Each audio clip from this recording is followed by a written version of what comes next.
Welcome back to my channel. As you know that I graduated from Ukraine, I'm going to be sharing some tips of the things that you should know before moving to Ukraine. So today I have a lovely guest. Thank you so yourself. much. First of all, I'm really honored to be here, to be a part of this video. This is Dr Monu here, and we both have graduated recently, so we want to share some of our experience with you. Yes. We have this video on the topic what everyone should know when they're moving to Ukraine for the first time. Yes. Okay, you can tell us the first thing that we should know. Okay, I'll start with the general thing here. The first thing that comes to my mind when I think of Ukraine is about the temperature. Because it gets really cold, and that's the first thing that you've experienced. Yeah, when I came to Ukraine. Yeah, the temperatures really get very cold, like minus 25 degrees. The snow will be like everywhere. It's like really cold. So you should make sure you bring like a jacket. Or when I say jacket, I don't mean this. I mean a winter jacket. Yeah, like the fur jacket for really minus 20-25 degree temperature here. Yes, and you shouldn't look out for like fashion. You should just like get a very thick jacket because you're going to wear it the entire time. So it's better you buy strong quality jacket that will last you for a long time. Yeah, quality over quantity anyways. Yes. Okay, we're going to the second point now. Okay, this is an interesting one. This is about pickpocketers and the kids here. Oh my God, yes. Be careful of the gypsies. Yes, because you might lose your phone, your wallet, and your important documentation. So be ready for anything like that. Always put your card details and your important documents in your emails so that you can access it anytime. Yeah, that is very true, because sometimes the kid can come next to you and you'll be thinking you're assisting the kid, and the next thing you're pickpocketed. So yeah, and they look very cute to you. They're like very innocent kids, but don't get into them. Yes, and once you lose the documents, it's very big trouble. Yeah, and the police is not going to help you certainly. So yeah, it's a very big problem. Yes. Okay, next to the third point. Oh, we forgot about this one. It's the language problem. The translator. Yes, that should be the first problem, because as we've said about being pickpocketed, the police sometimes don't even speak English. Yes. So most the language barrier. Yeah, and also you should have to download Google Translate. Yeah, that translator app. And also there are mixed languages in Ukraine. Somewhere they speak Ukrainian, somewhere they speak Russian. So make the app to have like both Ukrainian and both Russian. And also it would be nice to know someone that can really help with the translation, maybe a friend or someone else. So that is about the language here. Yeah, everything in the supermarket also is in Russian. Yeah, you need to read, learn and write like the language. Yes. The next point is about bargaining skills. You are good at it. Oh my God, who? Okay. Everyone knows that Indians are very good in bargaining. Yes, they will not buy. They'll be like, this, I need to get like 20% discount. I know bargaining. So you can tell us about that. Okay, so you really need to be a good bargainer here when you go to local markets here. Even though the shop in the malls and other stuff, they don't do any bargaining, but the babushkas here, babushka means the grandmother. Yes. So they're really good at selling away the stuff at cheaper prices. Yes, like try to. And don't ever buy from the first shop. Like don't go to first lady and buy everything from there. Yes, you have to compare the prices. Also, when they see any foreigner here, they ask you for almost double the price. Yeah, it's so true. Keep that in mind and try to make sure like it's the real price and be really sure about that. Yeah, okay. So the next point is about the public transport here. Oh yes, that is like very affordable, and it's better for you to have like check your Google Maps and know the address exactly which you're going. You can get like loads of means of transport that can take you there. Like we have trams, metro, buses, and they're like kind of affordable. So and like how much like close to it, would you say? Like the transport? Not even close to half of. Yeah, you can like talk to people there. Yeah. It's okay. And in case, just to the addition to that point, in case you want to use the taxi, you have several options that we are aware of, like Yandex or Uclone. Don't just ask someone else to buy a taxi for you. You can just download the app and do it yourself. Yeah, it's true about what you're saying, because in the apps also you can be able to see the exact price. Yeah. So it's unlike when you're calling the taxi from the street, they might triple the price or whatever they do. This is a very common thing that has happened to us. If you are calling a taxi and if you have called them by the number, maybe the price was 60 griven and they'll ask you for the 70 griven. So make sure you're paying the correct price. Yeah.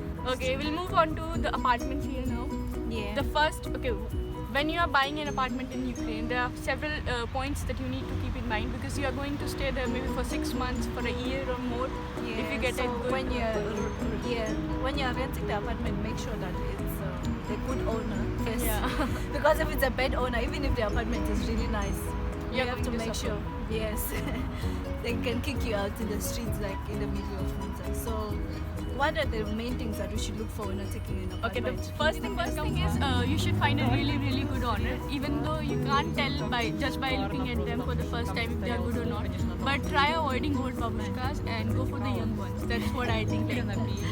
No, but sometimes they're all crooks. The thing is, they should like have legal documents, and they should like put down like when you have paid. Some of them do like register like this much you've paid. They should like give you the bills. You see how much you use for the electricity and all. They shouldn't just come and say today electricity is 500 grivens. No, there should be evidence and all. Yeah, you should start with the legal contract. That's the first thing that they give you.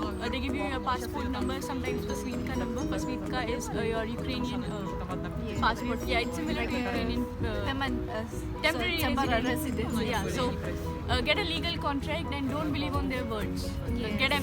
Don't get everything in written so that you have proof if any legal circumstances occurs. Yeah, and this is like if you want to stay in apartment and so on. But if you're a student, okay, now we'll get to the next point about students. Later on we'll talk about them, because some students can stay in hostels or apartments. But in general, be careful of the apartments. Whether you came to visit Ukraine or you're working or you're a student, be careful.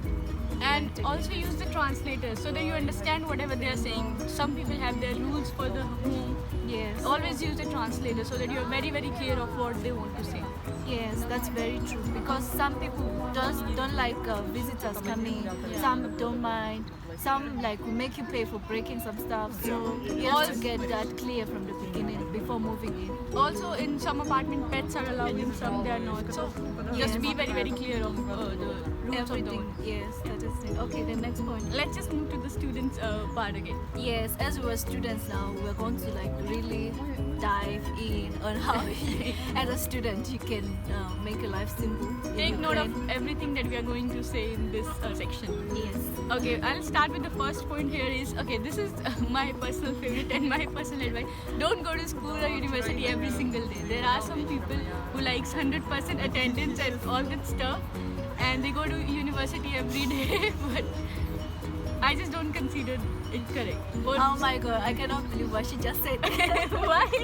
This is true. You can do Ukraine to study. I'll explain you how. Explain. Okay, it's better if you stay at home and indulge in self-studies and focus your time on the studies rather than wasting your 1 hour in snow to go to school, get nothing in return, and that's my like personal opinion. You should Okay. you should balance, like go to university for 2 days, take 1 day break or 2 day break, and then go again. So that I cannot believe she just said this.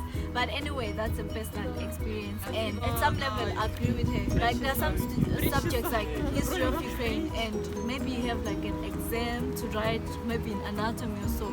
You can at least excuse yourself from that subject and prepare for the history of Ukraine and for the anatomy class and be ready for it. And in Ukraine, the nicest thing is that you can always direct your classes. And, so you should be like have a very good relationship with your teachers, which is the next point we should come. yeah, that is very true. You should have good connection with teachers. They must know you by face, and like just be really good to teachers. Yes, and you should be always prepared for class and also respect your teachers. Respect your teachers. Some may seem like they're like very young, and you may think it's of the same age, but they are still like your seniors and your teachers. You have to respect them and listen to whatever they're saying, and having good relationship with them helps you a lot, because they can even sometimes go with you to their hospitals and you can learn like more in that way. But if you are not like very good or very close to them, it might not be like this. You'll be at the like last bench, like backbencher situation sort of stuff. Yes, that's true. Okay. So the next point is about that you should, if you are preparing for any of the exams such as USMLE, PLAB or any like major entrance exam, start from day one. Do not think that you'll start in 5th year or 6th year and you'll compensate for all the losses that you have had. Yeah, that's very true. And also, if for example you know already some seniors that have gone through the same process, you can ask them, and in that way you can be able to get like more information, the books they used, everything. So you should really make friends with seniors and get Just be good to information from- everyone. Yes, just be good to everyone. Yeah. Because it's going to help you all the way. Okay, so next. Okay, the next thing, which was supposed to be the first thing anyway. Actually. Yes, be careful of the agents. You know, when you come to Ukraine, you normally use agencies to come. You cannot just take your bags and come to Ukraine. As students, we all have agents that help us with everything, because first we cannot speak Russian. They help us with the translation and everything.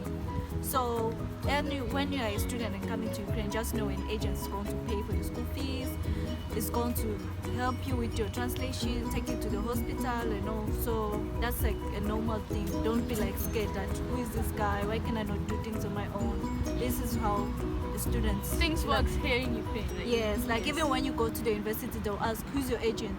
So when you're a first year, everything is done by the agent for you. So you have to be really careful about this. Just observe what they're doing, and if you are interested in doing the things on your own, then you can start from second year maybe, but not the first year. Yes, because you really don't know anything. Sometimes you may meet people on the street and they'll say, I can do this thing cheaper for you, I'm an agent. No, don't trust that. Always use the agencies that are recognized by the school and they are going to help you. Be careful of people coming in the street and say they're going to help you with anything. Just put your earphones on and work through everything. Yes, I think that's it. Oh, okay. And then the other things that students in Ukraine come from all over the world, different cultures, nationalities, and everything. People have different ways of life. It may not be sometimes the same way you do it in your country. It might be different, but you have to just live in harmony. Yes, adjust. Some may be having habits that are not normal to you. You just have to adjust and try to make life okay. So I hope if you're planning to come to Ukraine, this will be very helpful to you. Yes. Yeah, I think the same. Yeah, I think we touched every point. What else we forgot? I think this is it in general. Or maybe make another segment if there is a need. Yes. If you have any suggestions, comment down below in the video. Yes. And if you need to know more, don't feel free to contact me or contact her. Yeah. Yes. So thank you very much. Please subscribe. Thank you for staying up until the end.